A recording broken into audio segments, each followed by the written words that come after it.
আসসালামু আলাইকুম ফিরোজ ভাই, আছেন কেমন? হাঁপাই গেছি, এত বড় ফ্যাক্টরি।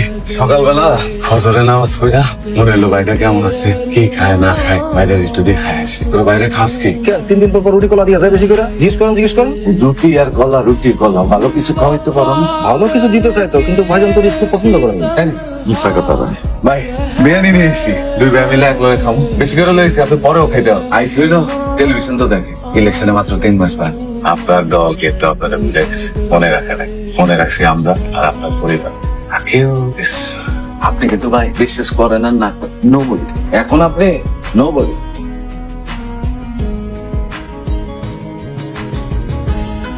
যেটা বলতেছিলাম, আপনার দল কিন্তু আপনারা মূল্যায়ন করে। এই যে এতগুলো জনসভা করল, এতগুলো মিটিং মিছিল করল, একটার মধ্যে আপনার কথা বলছে। আপনার দলে আপনার যেসব শীর্ষ, তারা এখন বড় বড় লিডার। আপনার কি মনে হয় আপনি এখান থেকে বাইরে হয়ে গেলে তারা আপনার এই খবরদারি মেনে নেবে? উল্টা দিকে বাংলাদেশের কোন পত্রিকায় আপনারে নিয়ে কোন রিপোর্ট ছাপা হইলে সাথে সাথে আপনার কাছে পৌঁছে যায়। গুরুত্বের কারণে আমরা আপনাকে ভালোবাসি ভাই। কি ভাবতেছি আপনার রাজনৈতিক ক্যারিয়ার শেষ হয়ে যাবে? সেটা ভাই এমনিও শেষ। আমি নিজে আপনার বর্ডার পার করে দেব। আপনি দেশের বাইরে টাকা পয়সা, গাড়ি বাড়ি নারী নিয়ে একটা রাজকীয় হালে দিন যাবেন। দেখছেন তো আপনার বড় ভাই মেজান সাহেব, আপনার নিজের আসনে আপনার শীর্ষ গিয়াসকে নমিনেশন দিচ্ছে। এটা কোন কথা ভাই? কোথায় গিয়াস, কোথায় ফিরোজ খান? এরা প্রত্যেকে আপনার লোকে বেইমানি করছে। কোটি কোটি টাকা কামাইছে, আপনার একটা খবর নেয় নাই, আপনার পরিবারের একটা খবর নেয়। তুমি ঠিকই বলছো রমেশ, সব শুয়োরের বাচ্চারা দেয়। এই তো হচ্ছে। আমি সারা জীবন যা করছি দলের জন্য করছি, নিজের জন্য কিছু করিনি। সবাই আমার সাথে বেইমানি করতে পারে, কিন্তু ফিরোজ খান বেইমান না। আপনি দেশে কি করে, দেশে কি করে? আপনি যাবেন হলিউডে। 60টা বছর ধরে এইখানে আপনি যে অ্যাক্টিং শিখছেন, আপনার জন্য তো অস্কার খাড়া। রানী, তুমি আমি সংসার পাতায় বসছো, তোমার সংসার আমি তোমার উগাদা ঢুকাবো। এই, বলা, এই, পানি, এই, এটা থাকুনের চিন্তা নাই, খাউনের চিন্তা নাই, আগুনের চিন্তা নাই, খায় ঘুমায় টিভি দেখে বাল করে। একটা সেরি হইলে তো এখানে একদম পুরো হেভেন হয়ে যেত। এই ফ্যাক্টরির পানি বন্ধ কর, খাওন বন্ধ কর।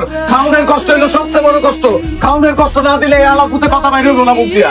এবার তুমি বুঝবা রবিজুদ্দিন কিরকম, এইবার তুমি বুঝবা আলারপুত। ওই খাওয়ান সস্তা বিরিয়ানি, এটা নষ্ট কর, আমার দেয় বিরিয়ানি।